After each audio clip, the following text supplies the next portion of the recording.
Paano kung ang nakaraan ay bumalik sa kasalukuyan? Tatanggapin mo pa ba kung malaya ka na? O hahayaan mong muling maging masaya ka sa nakaraang tila ba pilit nilalapit sa'yo kahit ayaw mo na?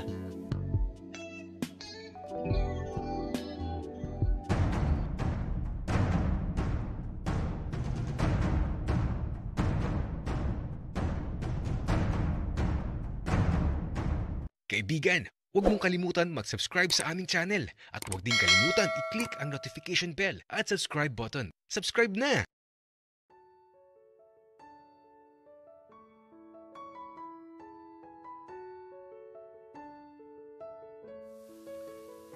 Ang init, Benji. Dapat sumakay na tayo eh. Bakit ba kasi Arturo tanghali ka na? Akala ko aagahan mo. Tsaka okay naman maglakad ah. Nakapayong naman tayo.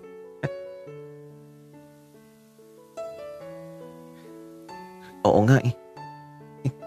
Ang cute ng payong mo, Benji. Kulay pink. Okay na to kaysa wala. Tsaka, Arturo, kanina ka pa talagang hinihintay ni Papa. Tanong ng tanong kung nasaan ka na. Hello? Bakit naman, Benji? Aba, ewan ko doon kay Papa. At saka, alam mo, Benji, nakikita mo ba yung mga windmill sa bundok? Kasi yung sa amin, sa bahay nila, lolo at lola, nasa tabing dagat yung mga windmill. Wow, mukhang masaya dun sa inyo, Benji. Sana makarating ako dun. Alam mo, gusto ko kasi sa tabing dagat. Malayo kasi ang dagat dito. Oo nga, Arturo. Malayo ang dagat dito sa inyo. Puro bundok at palayan. Isama mo ako doon, Benji. Pero, kailan ka pala uwi doon sa lolo at lola mo? Hindi ko pa alam, Arturo. Bahala na. Matapos sabihin ni Benji yun, parang may napansin ako. Parang naging medyo malungkot ang itsura niya. Tapos, huminga siya ng malalim. Parang may something na ayaw niyang sabihin.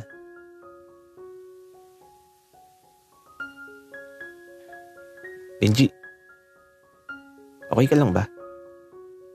May problema ba? Hello? Oo naman, okay ako. Walang problema. Mukha ba akong problemado? Hindi naman, Benji. Kaya lang, napabuntong hininga ka kasi. Kaya parang may problema. Pero, okay lang yan kung hindi ka pa handa na sabihin sa akin.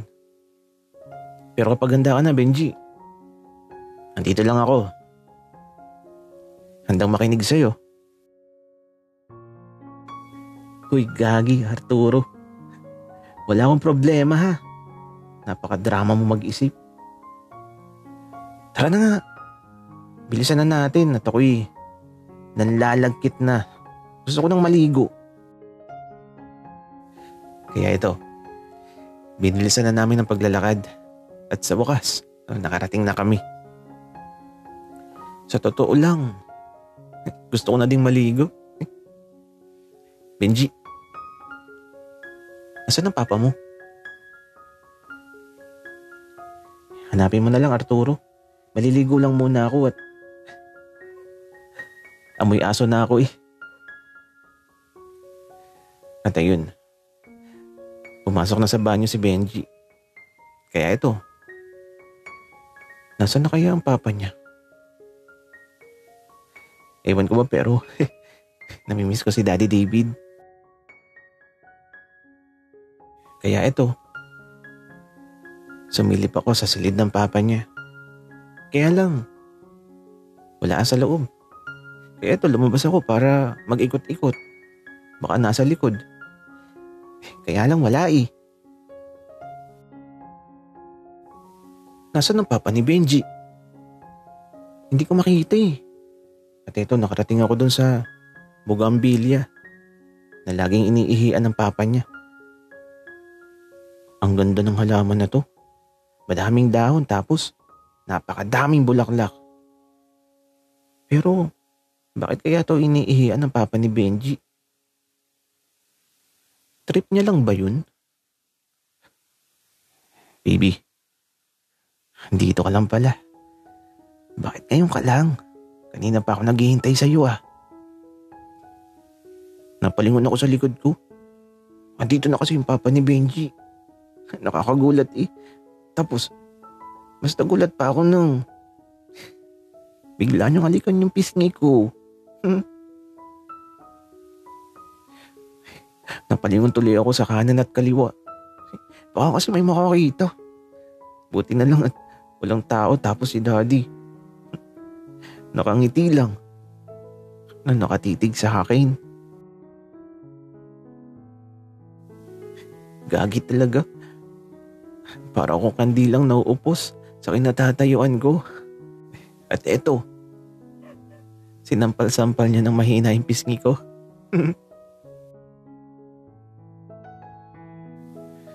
Okay ka lang ba, Arturo? Natulala ka na eh. Opo, Daddy. Okay lang po. Ang ganda po ng bougainvillea niyo. Hitik na hitik sa dahon at mga bulaklak. Eh, paanong di gaganda yan, Arturo? Lagi kong iniihian yan. Ganon daw kasi yun. Kapag inihian, mas gumaganda. Sabi ng matatanda. Ganon po ba? Wika ko. Yun lang pala yun. Pero mukha naman totoo. Arturo, teka lang. Iihian ko muna para madiligan. Kaya ito, nagulat ako. Kasi naman, biglang inilabas ni Daddy yung pandilig niya sa bougainvillea. At aba, nakangiti pa siya sa akin. Arturo, hawakan mo na. At itutok mo sa bougainvillea. Teka lang, Daddy. Baka may makakita. Arturo, huwag kang matakot. Walang makakakita. At saka, mabango na yan. Nakaligo na ako eh. Dali na. Hawakan mo na para makapagdilig na tayo ng bougainvillea. Kaya ito, kahit natatakot ako at kinakabahan ako, daan-daan kong hinawakan yung pandilig ng bougainvillea. Alam nyo ba, tulog pa talaga, pero kasing laki na ng lata ng sardinas. Paano pa kapag nagising na yun? Kaya ito, habang nagdidilig ako ng bougainvillea, nakahawak ako dun sa nilalabasan ng tubig na unti-unting nagagalit.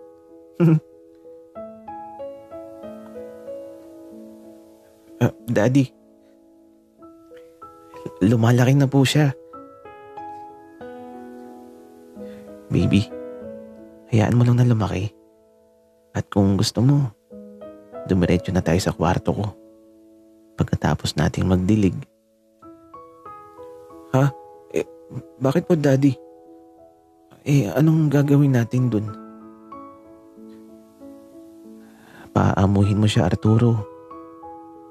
Ginalit mo kasi.